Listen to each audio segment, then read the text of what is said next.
And we're back. It's spooky season. Things are creepy. We're creepy. Everything's going scary.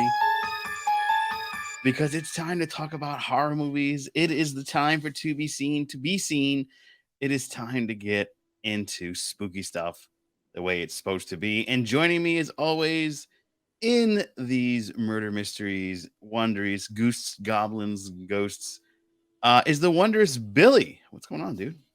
Billy. Billy is back. All right, and we're gonna get into the Nun II, as you saw. We are going to go right into the cast. So the cast is Teresa Farmiga, Bonnie Aarons, Storm Reed, Anna Popwell, John Ballet, Caitlin Rose Downey are the main characters. Of course, we got Maurice, Kate, Deborah, the demon nun herself, and Sister Irene. Sister Irene. So let's just get right into what you thought. All right, Billy. So what worked for you in this? Well, I like the cast. I mean, Sister Irene was good. The Maurice and like the kid where it had like a nice little bond, and the school were evil bitches. Like they did the mean girls thing well. Yeah, I totally get that. What worked for me was a lot of the jump scares. There was a lot of fun little, even though some of it was very predictable, a lot of it was a little bit of fun. It made for an interesting time. I saw this like midnight. I think it was the last showing because it was very hard to find, but it was a lot of fun, and I enjoyed the spookiness of the demon nun. Even though like one of the jump scares took so long, I was like, "Come on already!" And that's when she was in the at the book stand. Oh yeah, the one from the commercial. Yeah, If they and had then like the paced it book. like the commercial, it would have been actually better. Yeah, and I don't know. It just kind of took a long time to get to that point, and I was like, it's a lot of the fun things that happened was I noticed that she looked a lot like the woman from The Conjuring that's playing the Warrens. Hmm. I noticed like some similarities. Was I the only one that caught that or no?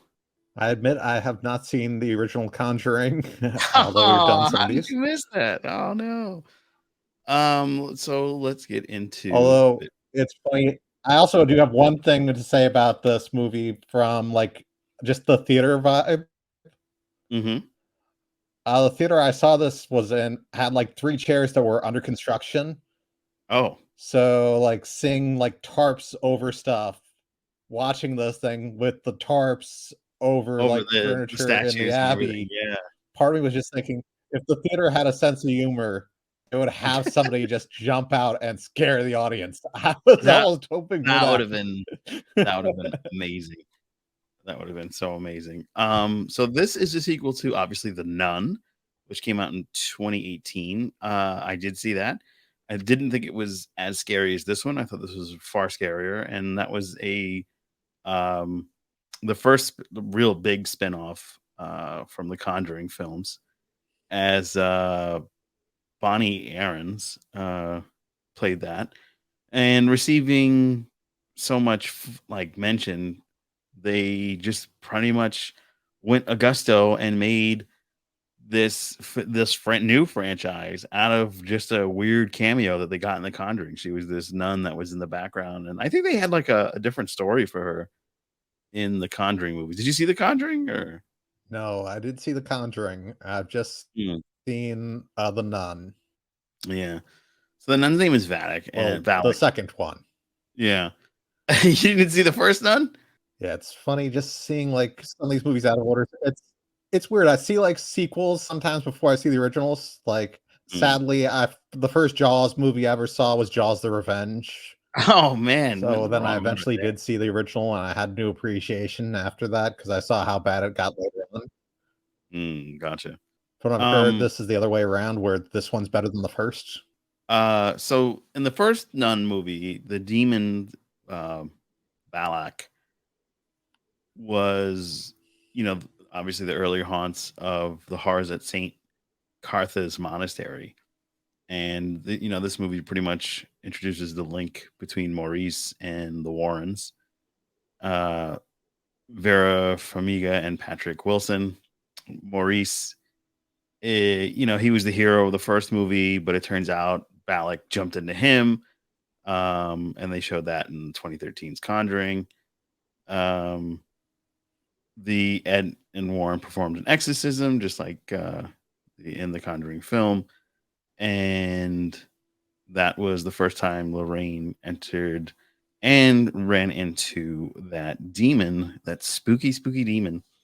So that was the connection between the franchises. The Nun really puts the lean on the Conjuring film, as there is an implication, not just based on look, that Vera Farmiga's Lorraine Warren and Sister Irene are related. So it wasn't just me that noticed that. That's from Collider. Another fun thing that I noticed about this film was the set looked like they filmed at an old monastery. The school really looked like And they did. and they did, yeah. So I don't know, they must have done on-set stuff in France or something like that. And it just reminded me of Europe because all the streets were so narrow. I was like, oh, I'm getting claustrophobic. Like, I just feel like this is very claustrophobic movie. So what worked for you? Well, I like some of the campiness of this movie. I'll admit that, like some of like the possessions and all of the different visions that the nun would create for people, Mm, like uh, showing the dead kid to the headmistress, showing yes. uh, like the old hallway. And the one thing that didn't work for me, but I'll get into that, but it still actually was so funny that I actually had to put it in here, is but the stuff that worked was the goat from the church stained glass window Yeah. when they have, oh, the goat's gone. Where is it? And then what looks like Krampus It starts did look like chasing Krampus. them down the hall. Yeah. It was goofy. That part I'm was like, pretty goofy. It really no, wasn't. that's not a Yeah. goat. No, no. They shouldn't have done that. That was weird. But I mean, so a lot of the stuff worked really well. I think, the little girls trying to torment the main character was probably worked pretty well. I think all the killings of the different priests was kind of an interesting, like, oh, gotcha, because they tie it all together. Spoilers if you haven't seen it, but this is a week later. You should have seen it. Um, I think they tie it all together through the holy Saint Lucy, and they have to get her eyes and everything. And it really played on the in this place are her eyes. We got to find the eyes, and oh, that's where the demon goat was pointing at, her eyes this whole time. And yeah, yeah, yeah, we got to get those eyes, and we get the eyes, and we'll save Maurice. And it turns out eyes didn't do nothing. Just Maurice got the eyes. Yep. It was like, wait, And I thought it was booze supposed to save the saved the day. day. Yeah, it was the booze. They let her get so drunk that she just kept drinking herself back to death. All right, so let's get into what didn't work. All right, for me, what didn't work, um, the booze thing. I thought that was really silly. I thought the whole purpose of going through the mystery of finding the eyes was to open the eyes and go, "Look at yourself," and like kind of make the nun disappear or dissipate or something like that. Instead, they turned the holy water into wine, the wine into holy blood of Jesus, and I was like, some of the other things that didn't work for me was the time they spent at the school. The foreshadowing was it was like very predictable. That didn't work. The headmistress nun was like, her kid got killed in the war, and of course the demon uses her kid who died in that room, and that's why the room was locked off, against her. And it was like, miss, your kid's dead. Like, why would you fall for that? Like, you don't you know anything about this stuff? That that kind of annoyed me. And then the whole thing with the bugs. I don't like bugs. And then they used it again. It was like, oh, there's so many of them in here, and the girls kept putting them in her office. And then at the end, when she like freaked, like turned into like a zombie type of thing, she spit out all those bugs, and I was like, oh wow, look at all this unexpected foreshadowing. So that's some of the stuff that didn't work. And I also thought it was weird, like the girl would climb up into the rafters on her own, and it was like Maurice was going after her, and then she's hanging on that little like bridge piece that was coming off. Yeah. And I was like, yo, you small. You should just be able to just hop up. Come on, just hop. Just one little hop. You'd be all right. And then she just didn't hop. And I was like, come on. So that kind of Well, annoyed it's me. a horror movie. They have to be stupid. That's like Yeah. one of the requirements. Yes, You yes. basically see you must have an IQ this low to be in a horror Mhm. movie That's right. And because it showed. otherwise all the death count doesn't happen. Yeah, exactly. I All mean, right. What didn't otherwise, work? come on. Oh Yeah. no, your dead kid is laughing. Should you be worried about that? Yeah. No, I'll go check out my dead kid. Yeah. Oh crap! This is a trap. How could I Yeah. have ever fallen for that? What didn't work for you, Bill? I also thought the MacGuffin of the eyes was one of the things because Yeah, you it was go just through like, that entire movie, yeah. the whole like The nun mystery, finds out about this huge thing with the eyes. Oh, we're gonna get the eyes, the eyes, yeah. And then like a good 20 minutes of this hour and a half and it movie is just about shows getting like, these eyes. oh, I guess that's how she gets the glowing yellow eyes Yeah. for the posters, and it's like, oh, it was just for the poster. Yeah. What's This gonna was for, stop them? Oh, she was stopped by the blood of Christ in the first movie. She stopped by the blood of Christ in the second movie. so the weakness is the blood of Christ. So that's all we need to do. Yeah, So so in all case you need to do is just uh perform the sacrament on the wine, throw it in her face, and yay! You yeah. saved the day. If only the That's all you Warrens need. knew that. Yeah, the Warrens could have saved themselves a lot of time. Was And it was also, it it's nice they chose the winery because what would Yeah. be the least place to go? I mean, that's like the freaking aliens from Signs attacking the Earth when their weakness was water. Yeah. That was a weird one. Especially when like you're in a school, so technically there wouldn't be any wine at all in the school. But oh, by the way, this school church was built on top of an old winery. Oh, lucky for us, we could turn that some bitch right into Jesus' blood. It's like how convenient. Well, actually, that I could understand because I know there's a lot of wine aunts that go into teaching. Okay. I'm sorry, sorry. I'm sorry. I know your kids aren't learning from alcoholics. No. I'm just saying that not having anyone in the family that definitely probably does the wine too much. Yeah. Um, let us get into the reception. So this, oof, the critics bombed it. Almost terrible. It was rotten.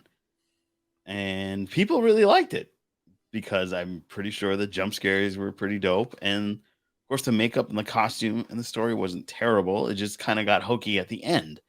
So I think that's why there's this big divide. And even amongst different review sites, if you go back to, I will go back to the reviews, you see that a lot of ones. It's a 3.1 on the standard Google reviews. So, it's mixed, but when we get into the reception of it, when we get into the news from Variety, you'll see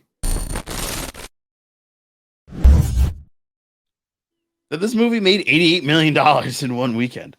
So the Nun II has conjured up a winner at the box office this weekend. The sequel earned $88 million worldwide against a $38.5 million budget. Most of that budget was probably spent on renting the places in, in France to film in. Um, the the first film earned 365 million worldwide during its first theatrical release, directed by the Curse of La Llorona and The Conjuring, The Devil Made Me Do It. It's Michael Chavez. The film follows a nun named Sister Irene who investigates the murder of a priest and then all hell breaks loose. So that was your synopsis. But um, were you surprised that this box office landed as such? Yeah, I'm actually very surprised because like I had to see this thing on Monday because as of the Friday when we're taping this thing has actually left half of the theaters or half the screens that it was actually playing on. Yeah, yeah. It was hard to come and see here. I caught, I mean, last weekend I caught the film. Luckily, I wanted to go see it um last Sunday, but it wasn't playing. So I had to see it like at an awkward time on Saturday at like 2 in the afternoon or something like that. So I'm surprised it did this well. I wasn't expecting that type of uh success. And I'm glad it is because this is a fun genre, regardless of how you see it, bad or good.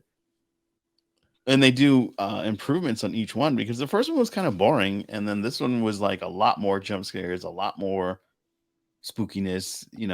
They got into mythos that was really cool, trying to get Lucy's eyes, like getting into the sainthood and the sacrilege pieces was, I thought, a very interesting take on this horror movie, like having a nun, a spooky nun, a demon nun. I thought that was a very interesting take and bold move by the folks that make The Conjuring because, you know, it's a nun, and back in the day, the Catholic, church would probably been all over this, like, no, no, no, no, no, no. But nowadays, the child is just like, just do what you want, leave us alone. Oh yeah, I'm sure the Catholic League was probably pissed about this. Probably, but like they're not as Powerful as vocal. they used to be. Yeah, Like in the days of Dogma where they were like, Kevin Smith needs to have his films banned. yeah, Now it's right, like they're making a movie about a nun that kills people. yeah, I'm angry about that, and I will have a protest with three of my buddies outside of a theater in the middle of bumfuck Iowa. yeah. The only place where it was affected because I think this is still going to be pretty much generating a lot of money, and because it's done more than get its budget back, I'm pretty sure that we will certainly get a third movie, and it does end like there is a very quick after credit scene where they're calling the Warrens, and they basically kind of go into the original Conjuring, so it kind of loops. But I'm sure that there's going to be some other instance where they finally, oh, we ran into her this other time. I swear to God, So the movie is now currently at $3 million away as we stand. This is September 15th, 2023. And as it stands, this is at $97 million. So it only needs 3 million to get 100 million. And then this has been a very slow theater year. So this could still be seen as a very big success. We've got The Haunting on a Boat, or The Haunting of Venice, right? That's Yes, what The comes Haunting out. of Venice Yeah, and next. that's what we'll be doing that next week. So be sure to come back and hang out with us then. Right, Billy? Here. So yeah, join us next week when we do 1 week later in The Haunting of Venice, which is a star-studded Who Gotcha spooky version. I think that's perfect timing. It should have come out like later on, but I think it's perfect time for spooky season. I'm gonna get my pumpkin spiced latte and my ghoulish churro and enjoy another haunting fest that is also a Who Gotcha. Now, have you seen the other movies from Oh, wait, from which series? the Poirot series, the Poirot investigations? Actually, no. No? I didn't know this was part of a series. Yeah, there's is it Murder on the Nile and Murder on a Train? They're all, Oh, yeah, actually, yeah, I've seen Murder on the Nile, yeah, they're all part of it. so So I think, yeah, I they didn't got, realize this was part of the same series. yeah. I mean, the only reoccurring character is Kenneth Branagh. Everybody else is kind of like on their own, but and recast. It's not like the series is Succession, or you need to know what's going on. Oh, I need to know what happened in the murder of this or the murder of that. I just need to know that this he's a detective and he's investigating a murder and he doesn't believe in spooky stuff. So, Ah, uh, so kind and of then like this, where I didn't see any of the previous films, but I saw this one, and And still I got enjoyed what it. was going on. I was completely, "Oh, okay. I see what's going on." Yeah. You don't really need to see the other ones to catch the new one, Yeah, but it's not, and at least I didn't feel like it was like when I saw Insidious: The Red Room, where I was like, "Oh my god, I've watched clip show the movie." yeah.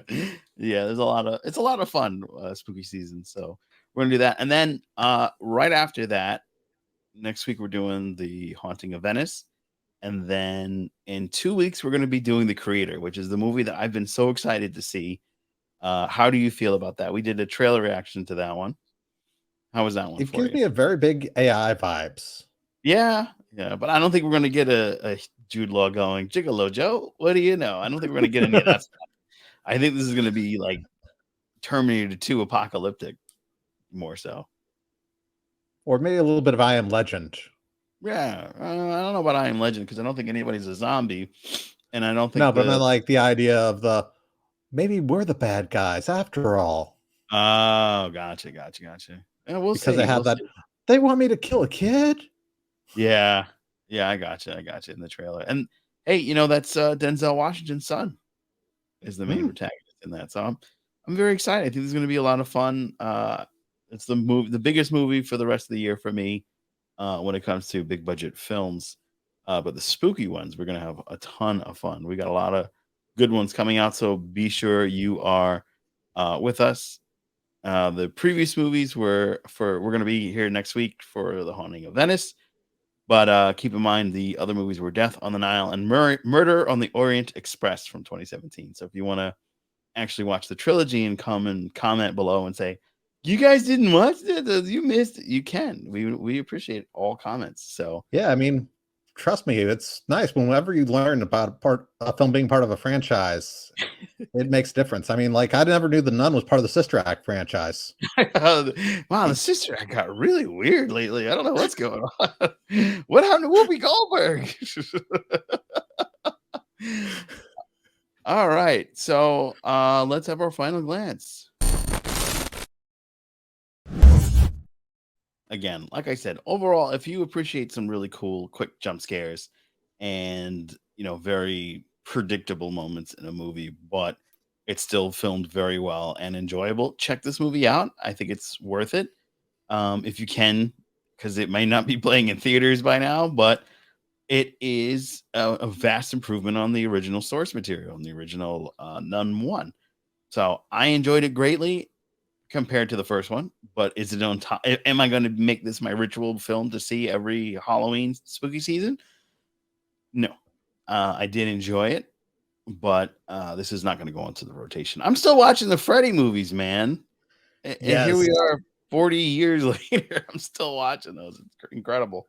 And I might watch this one anyway, just because like, that goat was so poorly done. oh, It that gave goat me very was big, hilarious. like, Dream Child vibes. It also reminded me of like, what is it? What's that one? Chronicles of Narnia, like the half goat guy. I was like, is that Oh, the Narnia guy? Like it is very unforgettable. But the practical effects were cool, despite the, yeah. the whole thing was being like, oh my god. Like when the minute they panned away and then panned back and the stained glass didn't have the goat, I was like, oh, the goat's gonna be alive somewhere. It was like so predictable. I was like, oh, the goat's gonna be alive It would somewhere. have been better if they actually used a real goat, or maybe Yeah. just a CGI goat. The Yeah. puppet goat looked so bad. I don't know. I think it looked better than CGI. It was just like, ugh. Oh, They should have done it, all I one can say or the is other. I wish I had bought a drink at my theater, because Mm, if I had been hammered, that would have been hilarious. yeah, yeah, yeah. And they Hey, went back to it twice. yeah, they did a couple of spooky because wasn't it chasing her in the bell tower for at one point? Yes, it Oh chased the yeah, kids twice. yeah, yeah. That And, goat got like, around. that's the one that you go back to? Not the Mhm. headmistress, not Right. not the kid, not the Hmm. statue. You The goat. go with, I mean, they not even spent the money. crows. Yeah, they spent money on that goat costume, so they had to get back into it, man. I mean, that's money. It's part of the 35. That was the point five in the $38.5 million it cost to make this movie. So of course you're gonna go back to that goat. Yep. And they saved time, budget because they can reuse that for the Krampus movie that they do next. Actually, they did a trailer for a Thanksgiving horror movie on mine. I don't know. Yes, I So, saw that too. yeah. You seem very, unenthused by that trailer. Well, I'm not sure. When it comes to killer turkey movies or killer Thanksgiving movies, nothing will top Poultrygeist for me. Oh, wow. Poltergeist. Never even heard of that, but damn. It's a I trauma film. Oh, Trauma, our boy, Kaufman. I actually met him at Comic-Con when I was just so remember the Asconite thing that we used to do? Yes. I met him and he was pulled me aside and, like, spent 30 minutes talking with me. I was, like, so grateful because I was so hot and sweaty in that outfit. And just sitting there under the air conditioner was amazing. Lloyd Kaufman, stellar dude, and I love Trauma, so, yeah, I'll probably go and watch that, Yep. Poltergeist. Do you Yep. have that? And we Or just proved some and we just informed our own viewers about like continuity or uh like crossovers. Yes, we are the guys that used to do Asconite. yeah, yeah, Joe if you Dub ever was Sir Gaines, yeah, and one I of was us the was animator. Sergeants. Yeah, I was gonna make it, like, ambiguous. One of us was Sir Gaines. You figure it out.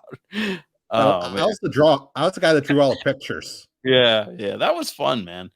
Years ago. That was, 2011. That's, like, fucking 12 years ago. That's crazy. No, it was before that. I think it was, like, 2010. Yeah. So '09 to 2010, I think we did that for, like, a year. We got, I think, 20,000 views. So if you're one of the 20,000 people that remembers Asconite, we appreciate you. uh, yeah, and that's gonna wrap it up for this week in our 1 week later exciting mantras of horror themes. Again, we're gonna do Haunting of Venice next week. Be sure you do those wondrous things and subscribe. Give us a like. It's free and it helps our channel grow. It makes a lot of sense if you like us because it tickles those algorithm vibes and gives YouTube the sense that, oh, people want to see this because they're liked. Let's share this with all the other childrens. So be sure to do those things and follow us on Twitter and um, Instagram at to be seen. Billy unfortunately doesn't have social media. He doesn't like to talk to people, but Oh, I'll chat with actually, I you. do have one little request for anybody that watches this video. Oh yes, let's hear the request. What would be the first horror film you would show to like a 10-year-old? That's an odd request. 10-year-old? Okay. Yeah. I got Comment below. nieces and nephew, and I want to do like a scary movie night for October. There you I'm go. trying to find the best horror films That a are like 10-year-old can age see. appropriate. Yeah. All right. So comment below. What's your favorite horror movie for a 10-year-old? What was What your was first horror film? yeah, what was your first horror film? Yeah. Comment below and we'll give it a go. All right, guys, until next time, I'm Joe Dove, and with me as always was Billy and a spooky nun. So until next time, take care.